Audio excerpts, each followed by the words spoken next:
Today we're checking out the Flamma FS22 Ekoverb. This is a pedal that I've been really thrilled with lately, and chances are if you made it this far in the video, you might be interested in picking this up too.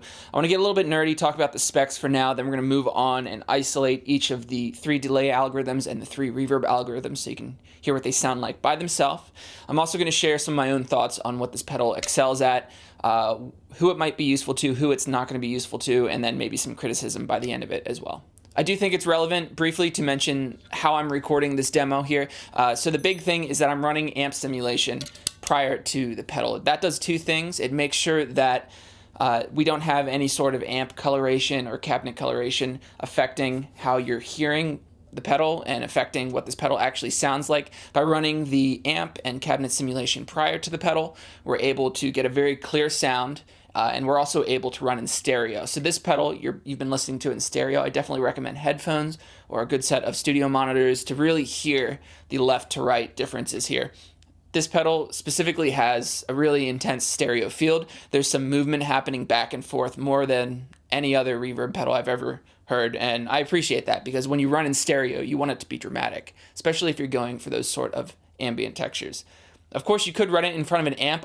In my opinion, I don't think that's what this pedal is made for. I think the people that are looking at picking up this pedal are probably going for a very clear sound, and they want a widespread, like lush reverb tone, not something that's compressed and overdriven a little bit like an amp would do. So the amp simulation pedal I was using is the Vox Silk Drive, which is part of the Valve Energy series. It's a great pedal. I'm going to have a demo coming out on that one really soon. That's a favorite pedal of mine. It's got a tube inside it. It gives you that tube feel with the addition of being able to go direct. If you want, you can use it as an overdrive pedal, a preamp pedal into the effects return of a live amp, or straight up with cab simulation just to go completely direct. So out of that into the Flamma, you're hearing no other pedals, stereo out into 2 API preamps, and then finally just direct into Logic, and I haven't manipulated it with compression or EQ in any way. You're just hearing the pure tone of this pedal. To speak about the controls briefly, on the delay side, we have a level control, time, feedback, and tone. The level control, I should note, is subtractive. So at the minimum setting, the delay is going to be completely absent from the signal, and in this case, you can isolate the reverb side. As you max it out, it's only going to be about 50-50 wet and dry. So there's no way to kill the dry signal entirely on either the delay or the reverb side. We'll talk about that in a second. Time control and feedback work exactly as you think. The bottom setting, the lowest setting of the time control is very quick, like a slapback, and as you max it out, it goes to up to over a second here. The tone control is subtractive as well. So at the maximum setting, whatever you put in is exactly what comes out, and as you roll it back, it's going to take some of the high end off. And that's to be said for all 3 delay algorithms here.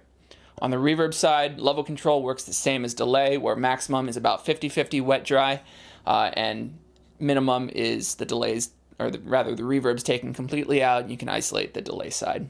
Decay and pre-delay are self-explanatory. On the reverb side, the tone control, at about noon, at least to my ears, that seems to be neutral. And as you turn it clockwise, that'll add some high end, and vice versa. Roll it back counterclockwise, that'll take off a lot of the high end, make it sound a lot more warm. Now in this next part of the demo, you're going to listen to each of the 3 delay algorithms and each of the 3 reverb algorithms separately. I'll combine them a little bit in between, but I really want to isolate it so that you get an idea of what each of the algorithms in this pedal sound like. I should note one criticism that I have is that, as far as I can tell, there's no way to mix, say, the delay algorithm from preset 1 with the reverb algorithm from preset 2. So that's my only gripe with this pedal, basically. The first part we're going to hear now, the delay on number 1 is going to be reverse delay, and the reverb is a very slow attack time, kind of swells in there.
On the second preset, the delay algorithm is, they call it analog real echo. I think it's supposed to emulate like a tape style delay, that kind of sound with a little bit of flutter and wow.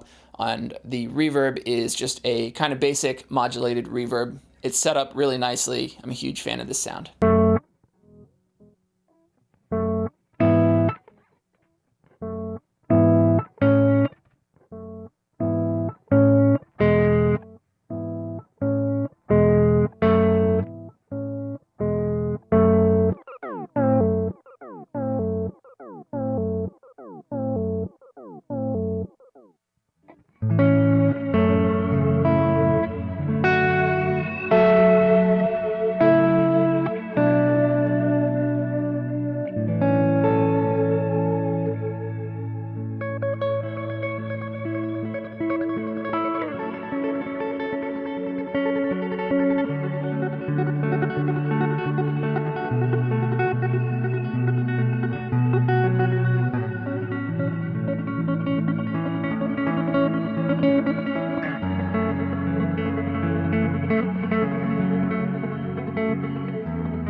And finally, on algorithm number 3, the delay side is, again, they describe it as an analog delay. This to me sounds more like a bucket brigade chip, and the reverb algorithm is a shimmer. It's actually a pretty good shimmer. I'm a really big fan of the modulated verb that you just heard and the shimmer in this pedal as well. I think they're done very nicely, especially for the price point.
I do need to mention that Flamma did send me the pedal in order to make this this demonstration video, and that's how a lot of the stuff on not just my channel but the internet works. It's the way that I'm able to showcase a lot of this cool gear. My own personal terms is that I'm going to say what I want about the pedal. I don't want them to send me a cue sheet or a list of things I need to mention. I'm going to say what I want. I'm going to give praise where praise is due and the criticism where I feel it's due. That's later on in the video. You don't even have to watch that. I'm just going to play a little bit.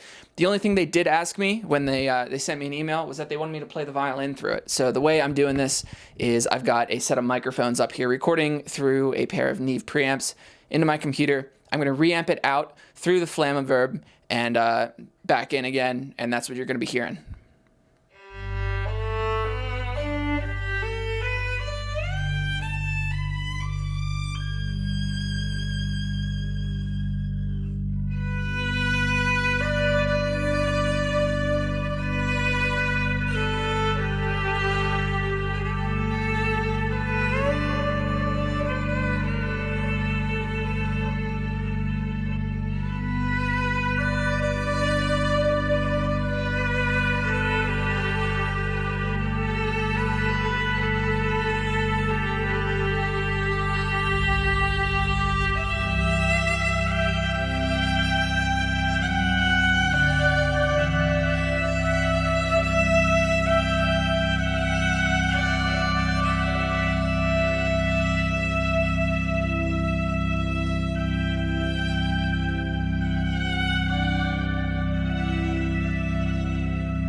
Few last things I wanted to mention about the FS22 before we wrap up here, this in-depth demo.